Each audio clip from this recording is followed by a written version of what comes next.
show for today.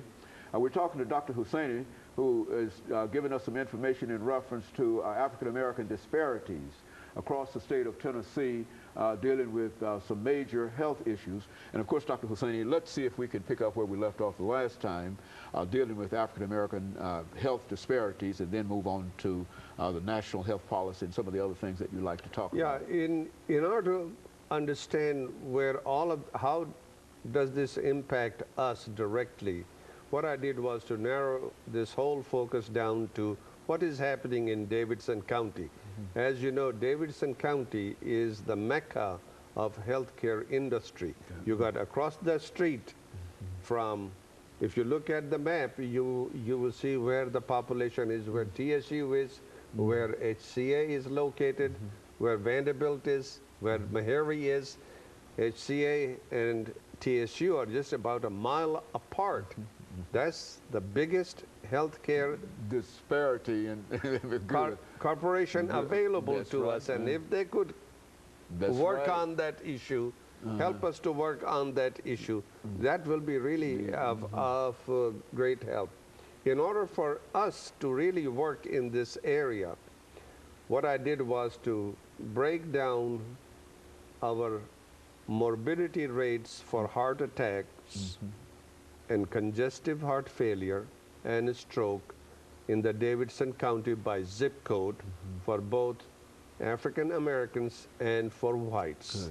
Where do the people live and what is happening in those zip codes? So if you look at the first map on the heart attacks, you will see that in the zip code of 207, 208, 209, the rates are higher. Okay.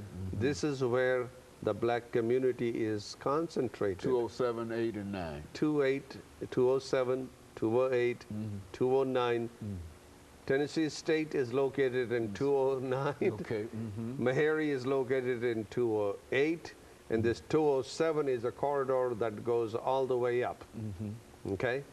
And you find a higher rate compared to other areas in the Davidson County. Similarly, if you look at congestive heart failure, you again find it is 207, 208, 209, which are predominantly showing higher rates. And if you go down finally to stroke, okay, you find again in the same three zip codes. So what does that tell us? Where are the people going to go? These, according to the census, 2000 census, these are the very low income to middle income neighborhoods. Okay? And it is also aging. Okay. So there are two factors that are combined here. If you combine these two factors, you're going to see that certain diseases are going to be more prevalent Very good. in those segments of the population. Now, Metropolitan General Hospital is located in 208. That's where Meharry is. If you don't have enough funding for that, for those doors to remain open, where are these patients going to go? So Metro government should be really looking at it, because this is evidence-based. This is evidence-based policy-making decision that people have to, policymakers have to look at where is the mortality coming from, where are the people sick, where do we need to provide services.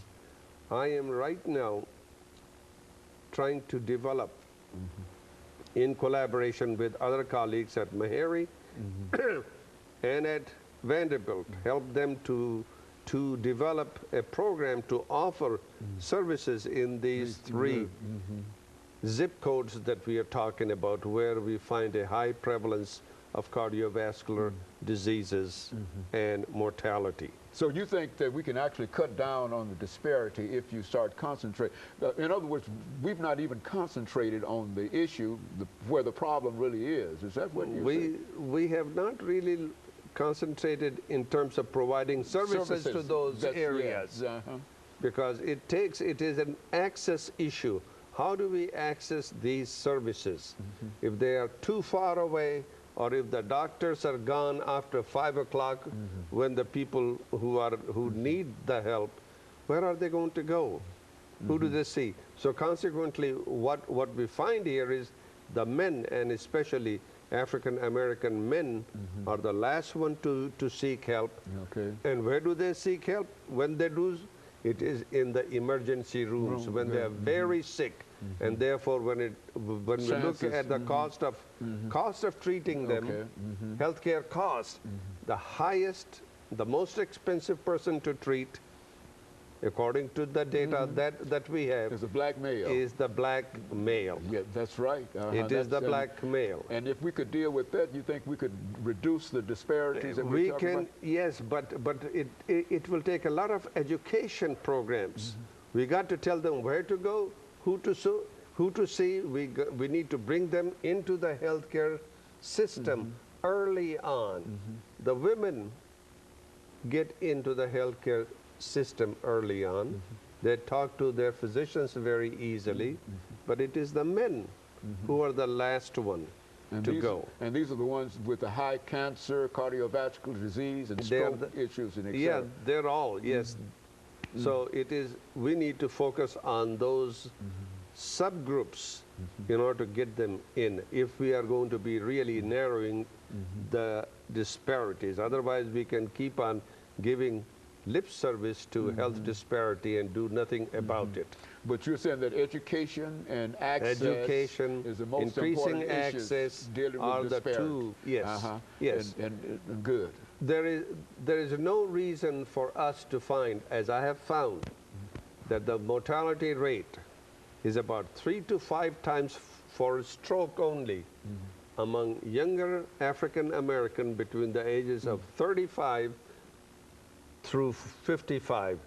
This is the period when everybody is busy with their lives. Their children are growing.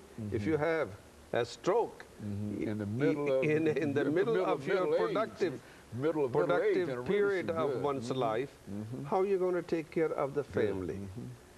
But if you don't know what your blood pressure is, that's an educational part. We need to cuff you up, find out what your blood pressure is, put you on medication, control that, because that is the culprit for many of these disorders that we are looking at, or many of those mortality rates that we are counting at. Cardiovascular disease, stroke. Yes. Now, you mentioned over the last couple of minutes that we have here, Doctor, you mentioned the prevalence of depression. Say something in reference to that, what your research has revealed. They're about 14%, depending upon how you measure it. It's about 14% of the population which is depressed at any given time. Okay? Now, I will grant you that this is, I'm not talking about a major depression, but this is that depression which is impacting enough that one is not able to go to work and be productive in their lives. We're trying to handle that through counseling, through medication, all of that, through, again, education. We're trying to see whether or not people realize their symptoms. Do they recognize the symptoms of depression? And if they do recognize, can they go to the right place to seek help? And that is very, very critical.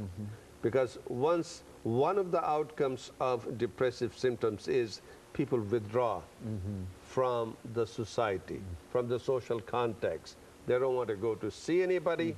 They don't want to talk to anybody. You know, they're always withdrawn completely. That's one of the problems. So we got to handle that, especially when we are looking at younger people on our campuses.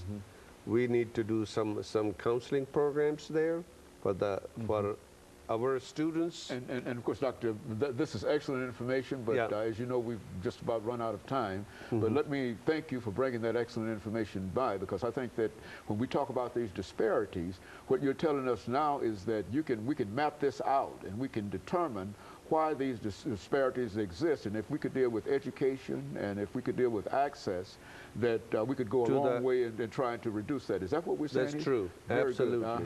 good. And I think that that's a good piece of education for us. And let me thank you for bringing that information. And let me encourage our audience to tune in again next week for another informative edition of Comments. Thank you and good morning.